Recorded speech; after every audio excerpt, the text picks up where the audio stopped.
নমস্কার বন্ধুরা, আজকে আমি গেছিলাম, আমি ব্যাঙ্গালোর এসে আপনাদের আগে বলেছি আমি একটা বন্ধু পেয়েছি। তো তার সাথে আমি একটু ঘুরতে গেছিলাম। প্রথমে গেছিলাম তার বাড়ি, এই রাস্তা দিয়ে হচ্ছে তার বাড়ি, ওই যে দূরে সাদা রঙের বাড়িটা ওইটা হচ্ছে ওর বাড়ি। এইটা নয়, এটা হচ্ছে আমার বাড়ির কালারটা খুব ভালো লাগে। এখানে হচ্ছে ছোটো ছোটো প্লট আছে, মানে বিক্রির জন্য, যাই হোক সেল দেখছিলাম, বাচ্চারা খেলা করছে। এটা মানে ছোটো ছোটো কিছু অস্থায়ী ঘর আছে এদিকে চারিদিকটা, মানে আমার বন্ধুর বাড়ির চারিদিকটা আপনাদের দেখাচ্ছি। এইটা বন্ধুর বাড়ি যাওয়ার রাস্তা, ওই যে দূরে সাদা বাড়িটা ওইটা ওর, যে আমি যাচ্ছি। আর এখানে কিছু অস্থায়ী বাড়িও আছে, যেমন ছোট্ট ছোট্ট টেন্ট টাইপের রয়েছে, সেগুলোও রয়েছে। আবার পাকা বাড়িও আছে। ম্যাক্সিমাম মানুষ এখানে বাড়ি ভাড়া দেয়।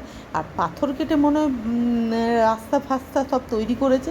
যাই হোক, পরিবেশটা ভালো, খারাপ না। প্রচুর বাড়ি আছে, আমি এদিকে প্রথমের দিকে যাইনি। দেখুন এখানে অস্থায়ী কিছু বাড়ি আছে, ছোট্ট ছোট্ট টেন্ট টাইপের, ছোট্ট নেই। এইভাবে আমি বন্ধুর বাড়িতে এসে গেছি, বন্ধুর বাড়িতে কিছু বাদ নেই। এখানে ছাগল, মুরগি, তারপর মোষ, এই জলের ট্যাঙ্ক প্রচুর আছে। তোর বাড়ির এটা ব্যালকনি, ব্যালকনি থেকে আমি দেখুন একটু নিচ্ছিলাম, চারিদিকটা দেখা যায়, এটা ওর ব্যালকনি, খোলা ব্যালকনি। তো আমি ওর সাথে আবার ঘুরতে বেরিয়েছি, ওর বাড়ি গেলাম, ওর বাড়ি থেকে ওর সাথে ওকে নিয়ে ও আর আমি ঘুরতে বেরোলাম। এটা হচ্ছে আমরা যেখানে থাকি তার পেছন দিকটা, একদম লম্বা আর চওড়া রাস্তা। হ্যাঁ, তো এখানে হেঁটে হেঁটে যাচ্ছি, জায়গাটা খুবই সুন্দর, প্রচুর গাছ আছে, নানা রকম গাছ, সব রকম গাছ পাবেন, সব গাছ আছে। তো যাই হোক, হেঁটে হেঁটে যাচ্ছি। মানে এখানে জনবসতিটা এখনও টোটাল মানে ভালো করে গড়ে ওঠেনি, বাট কোনো কিছু বিগত কিছু বছরের মধ্যে হয়ে যাবে। খুব সুন্দর জায়গা, আমার খুব জায়গাটা ভালো লেগেছে। এখানে কিছু আর কি দোকান আছে, এখন দেখুন মানে নতুন সব কনস্ট্রাকশন সব কাজ হচ্ছে। আর এই দিকে দেখুন এইখানে কিছু আর কি দোকান আছে, দোকানপাট পেরিয়ে আমরা এই দিকটাতে একটু টার্ন নিলাম, এটা বাঁ দিকে, লেফট সাইডের বাঁ দিকে টার্ন নিলাম। এইখানে না ঘরগুলো পুরো ডিপ্লেক্স মতন ঘর, মানে সে বাংলো টাইপের ঘর, ঠিক আছে। খুব সুন্দর, এক একটা ছোটো ছোটো প্লট আছে, প্লটগুলোর নাম দেওয়া, নাম্বারিং করা আছে, প্লট আছে ছোটো ছোটো, খুব সুন্দর। আর খুব ছোটো ছোটো মানে বাড়ির মধ্যে অনেকে নিচে দোকান দিয়েছে বা বাড়ি ভাড়া, জানি না, মোটমাট এখানে সব সুন্দর সুন্দর বাড়ি আছে। আর এইখানে যখন হেঁটে যাচ্ছি না আমি, আর এটা আমার বন্ধু আর তার মেয়ে, এবার আমি যেহেতু ভিডিও করছি, আর এইখানে দেখুন সামনে প্রচুর, মনে হচ্ছে কি আমি রাস্তা দিয়ে হাঁটছি, আর সামনের দিকে পাহাড়ের উপরে কিছু ফ্ল্যাট তৈরি হয়েছে।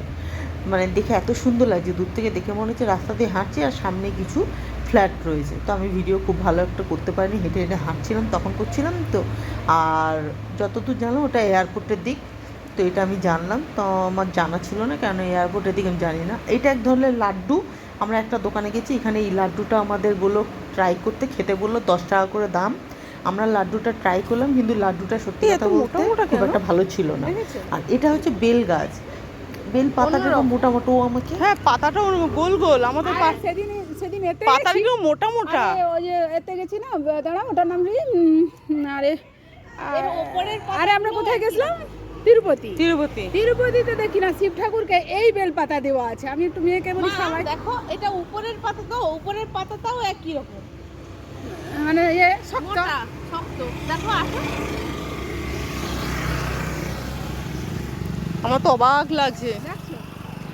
বেল গাছ আর পাতাগুলো ছিল একটুখানি মোটা মোটা, মানে আমাদের এখানে নর্মাল বেল গাছের মতো নয়। তো সেইটা আমাকে ও দেখালো, সেইটা দেখে আমরা আবার ব্যাক করে বাড়ির দিকে রওনা দিলাম। আমরা আবার বাড়ি, তখন সন্ধ্যে সন্ধ্যে হয়ে গেছে, প্রায় 7টা বাজে কাছাকাছি। তো আমরা বাড়ির দিকে রওনা দিলাম। তো প্লিজ ভিডিওটা ভালো লাইক করবেন, কমেন্ট করবেন, শেয়ার করবেন, সবাই ভালো থাকবেন, ধন্যবাদ।